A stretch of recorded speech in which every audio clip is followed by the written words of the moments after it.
Welcome to episode 97. I'm Stuart McCullough, I'm the CEO of VHIA, and it's time for this week's Industrial Roundup.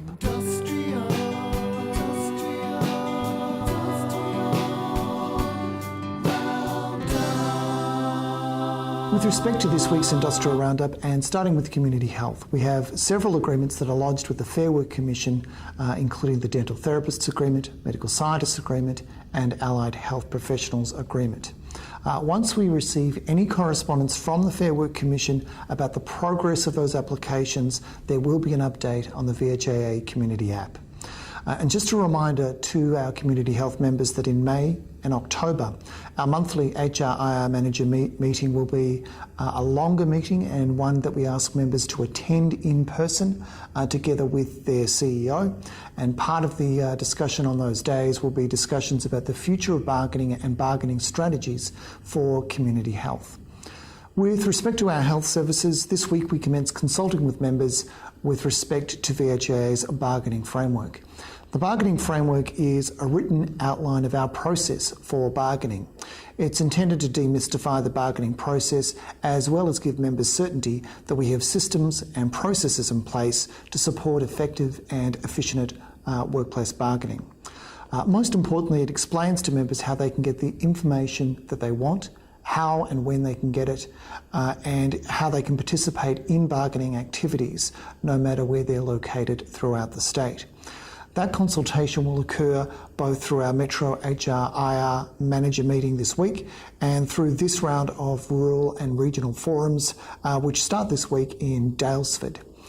Just a reminder to our rural and regional members that registrations are now open for the current round of forums, and you can put your registration through the website simply by clicking the tab, Calendar of Events, clicking on the forum that's relevant to you, and clicking the red button marked Click to RSVP. Aside from the Grampians Forum on the 5th of March, other forums include the Loddon Mallee region will be at Inglewood and District Health on the 15th of March. For the Barwon region, we're going to Hesse Rural Health in Winchelsea on the 26th of March. We'll be at Kilmore in the Hume region on the 28th of March and in Leongatha in Gippsland on the 5th of April. For this round, we recommend that not only people in culture and payroll members attend, but anyone in the health service who has an interest in bargaining, as that will be the focus for this round of forums, including DONs and CEOs. As always, all of our activities are summarised through the VHA Community app. That's it for this week's Industrial Roundup. It's now time for the weekly update.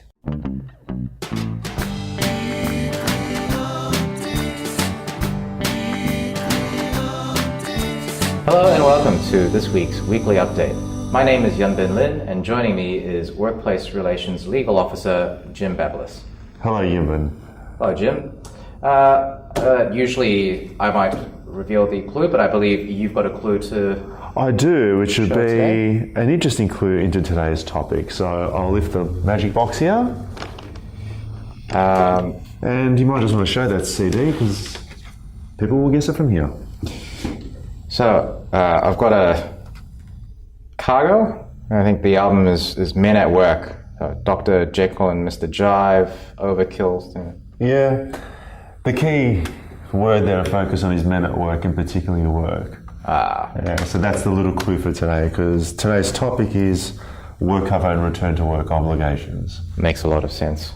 So, and particularly because I think this album corresponds to the 1980s, which was the spike in Workcover claims that we saw. It's pretty symbolic. Before my time, but anyway. So when we're talking about Workcover, Jim, what's our starting point? Well, essentially, I guess our starting point is, quite often the mark is missed with this, is that there actually has to be an injury. And there has to be a lodgement of the injury and an acknowledgement from the employer that an injury has actually existed. And the current act is called the Workplace Injury Rehabilitation and Compensation Act as of 2013. Prior to that, it was more affectionately known as the Accident Compensation Act of 1985. And the key current provisions for claims and acknowledgements of claims as sections 20 and 21. All right. I guess what's the most common types of injuries that you might see? Yeah, that's a good question. Historically, they have been physical injuries. The percentages have been higher over the years, but in probably the last decade, across most of the jurisdictions across the country, not just in Victoria, but New South Wales, South Australia, and the federal sector, we are seeing a real spike in psychiatric injuries. There's a number of factors for that. In many instances, psychiatric injuries are essentially associated with a physical injury, but we are seeing many instances now of psychiatric injuries being injuries in their own right, and the key industries we see that in are usually in the services sector. Right. So I guess that sort of leads me to my next question. I mean, what are the key factors or key indicia that lead to workplace injuries? Yeah, it is quite varied. Historically, for physical injuries, it's I guess, standard type of things such as heavy lifting, repetitive lifting, crashing into each other in workplaces sometimes, and even sometimes workplace road accidents could be that as well. And they vary from nerve damage to knee reconstruction, shoulder reconstruction, etc. They seem to be the key indicia for physical injuries. For psychiatric injuries, it's a little bit more varied. They usually have to respond, obviously, to the effects of a physical injury, as well as key issues such as workplace stresses, workplace relationships, job demands, etc. That's what the key factors that lead to psychiatric injuries. Okay. I think at the end you touched a bit on the, the growing trend of claims as well as specifically psychiatric claims. So, I mean, is the onus on the employers to be more proactive in this space? Absolutely. There really is, I guess there's a real push these days, not just, in the Act as well as recent decisions, but a lot of the literature in this area for employers that they need to be active. I mean, employers do as well in the sense that they need to be reporting instances where they feel overwhelmed with work or aggrieved with certain work situations, but employers need to actually have some signs as well. Just to give you an example, an institute known as the Black Dog Initiative, which measures, workplace stresses and the like, has indicated that potentially sick leave due to stress factors is costing employers across the country roughly about $4.7 billion. So it is a very growing and concerning industry. Wow. So I guess in terms of that onus that we sort of talked about, I mean, what obligations does the Workplace Injury Rehabilitation Act impose on those employers once a claim is accepted? Quite stringent ones, Yunbin, and that's an important question. The philosophy is essentially that it does tend to tilt to the employee in this instance, is that the employee cannot be discriminated against by their employer or other return to work officials on the basis that they actually have suffered an injury. And this is why we have something known as the employment obligation period. What's the employment obligation period? Essentially, upon a claim for compensation being lodged or a certificate of injury being lodged or notified, and there's a couple of ways that could occur, there is a period known as the employment obligation period, which is 52 weeks post those events, which indicates for those 52 weeks, or exactly 1 calendar year, the employer cannot arbitrarily dismiss the employee from work. They have to actually go out and proactively try to find them suitable and alternative duties based within the restrictions of their injury, what that may be, as well as, what could from a business sense be offered as work as well. And you find those obligations in what's officially now called the WIRC Act, and Section 103 is, where a lot of lawyers tend to push advisory formats around that. Mm. So I think you mentioned that the obligation period isn't ongoing. You might have said 52 weeks yes. thereabouts. So I guess how do you incorporate this into a return to work plan? it's a bit of a minefield, and it's listen. Every matter is very different, but essentially the aspect of the return to work role is that some form of employment has to be offered. Obviously, diminution shouldn't be a consideration, but it has to be based around particularly safety considerations, and specifically to avoid the risk of re-injury for the employee. That is an absolutely key issue. And just moving on from that, I guess another key consideration is that you need to assess the medical opinions as they do exist, and they are very, very important. I mean, GP records and reports are fine, or case notes are fine, but as most lawyers and Workcover agents will tell you, nothing beats getting specialist opinion, and that can be from a neurosurgeon, orthopedic surgeon, or psychiatrist. They really need to be incorporated to these return to work plans. What should a return to work plan look like? It shouldn't really be in the format, I guess, of an organisational matrix. That complicates things, and it probably shouldn't be in the form of a letter or an email either. It does need to be a bit more of a formal document. The preferred approach, obviously, is a table document, which breaks down into subheadings, essentially indicating what the claim is, what the injury is, what the medical restrictions are, other key aspects such as the employee's age, location, and trying to draw out what could be offered from the employer in terms of a role, what the restrictions actually are, as well as also sometimes looking at some broader restrictions or barriers that might come into play. And a lot of those could be family restrictions as well. So it needs to be a comprehensive table document. Excel spreadsheets are really good to run on for things like this, but I think sometimes breaking it down into sub-paragraphs with a lot of information that can be referenced is the best approach. Okay. And how about employers? Are they required to consider and I guess consult the workplace or WorkSafe agent in this process? Yeah, listen, recommendation is that has to be, that's absolutely essential.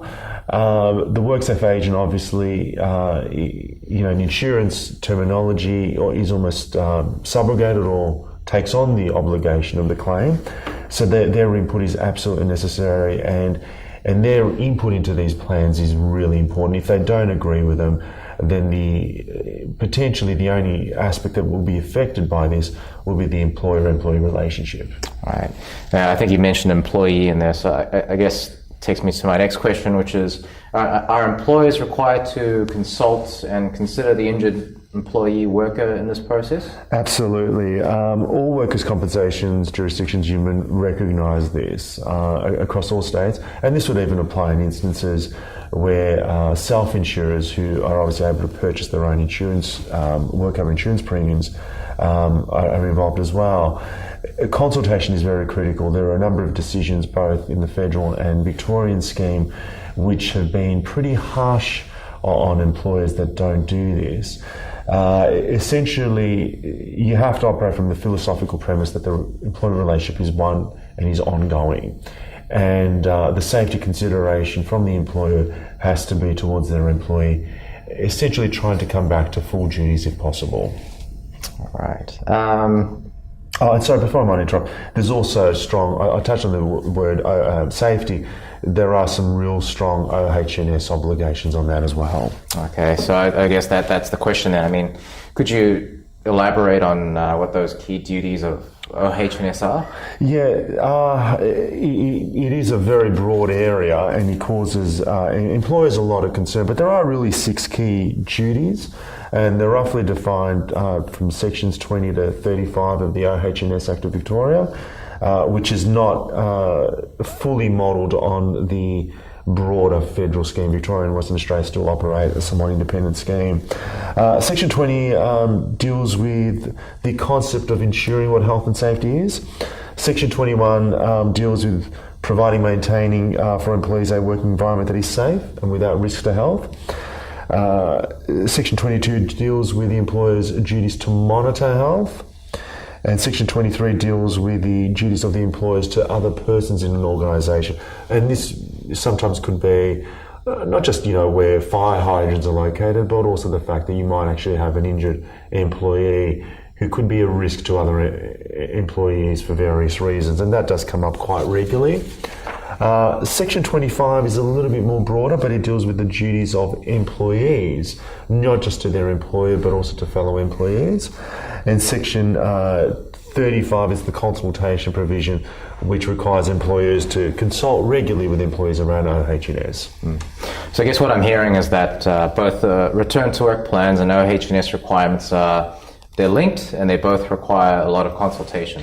Absolutely. Listen, there's pretty much a strong argument that not only are they linked, but if the return to work plan is not compliant with OH&S, particularly OH&S duties, as I previously indicated, then it could be invalid. So consultation is absolutely key here.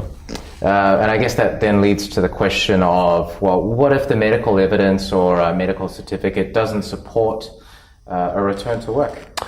A troubling question, Yunbin, but it's something that does come up quite regularly. Now, many of our members face this on a daily basis. But the end answer, as best as I could probably indicate, is that per OH&S duties, if we put it that way, if the medical evidence is just not substantiated, there really cannot be a return to work plan.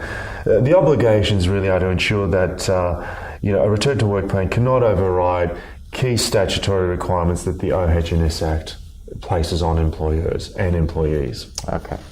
So if I were to use the example of a medical certificate being deficient, can this be the basis of where an employer doesn't allow an employee to return to work? Yes, that's exactly the case, and it does come up very, very regularly. Every return to work plan will require either a comprehensive medical report being provided and or, in many instances, a valid medical certificate, and the medical certificate has to be pretty comprehensive. I mean, it just can't have a simple tick off, is what I'm trying to get to. It does have to indicate what the injury is, what the restrictions are, and key dates from where the certificate does apply. So they are very stringent. I guess if I could probably summarise it another way, if there is nothing to base it on, then the employee cannot be allowed to return to work. Okay. So I guess outside of the post-obligation or post-employment obligation period, does this mean that the employee might be potentially terminated? Unfortunately, yes, that does occur in many instances, but it's not a decision that I would suggest to be taken lightly or arbitrarily. In other words, it just can't be imposed by the employer. If there is no capacity for work and no medical evidence to support anything otherwise, then the employer must take real, risk mitigation, risk management steps to prevent an OH&S breach.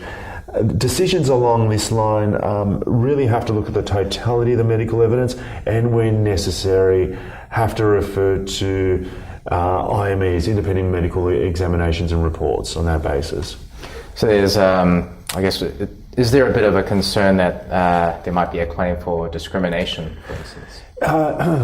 Absolutely, and this is a real concern that does come up in this area. And Section 351 of the Fair Work Act, which deals with discrimination type complaints, really captures this. I think you can't be discriminated on the basis that you have either an injury or a disability by virtue of the fact that you're on Workcover as a form of making an arbitrary decision to terminate employment. So my advice in this instance is, in order to mitigate the possibility of what would almost certainly be very much an unfavourable Fair Work decision on this issue, employers really have the obligation of regular review and consultation with the injured worker or workers in these instances. It's quite important. Okay, very, very informative.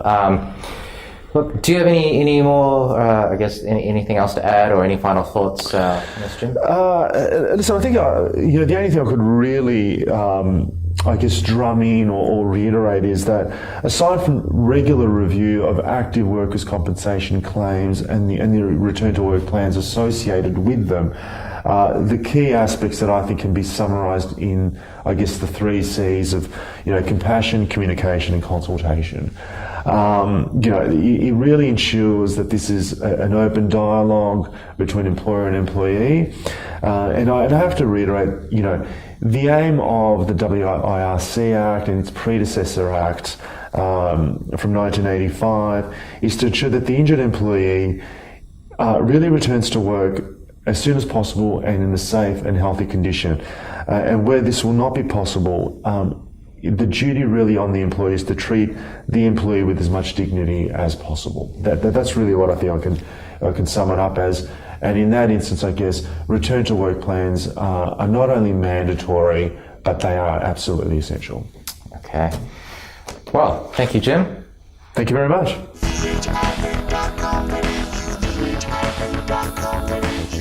VHIA.com.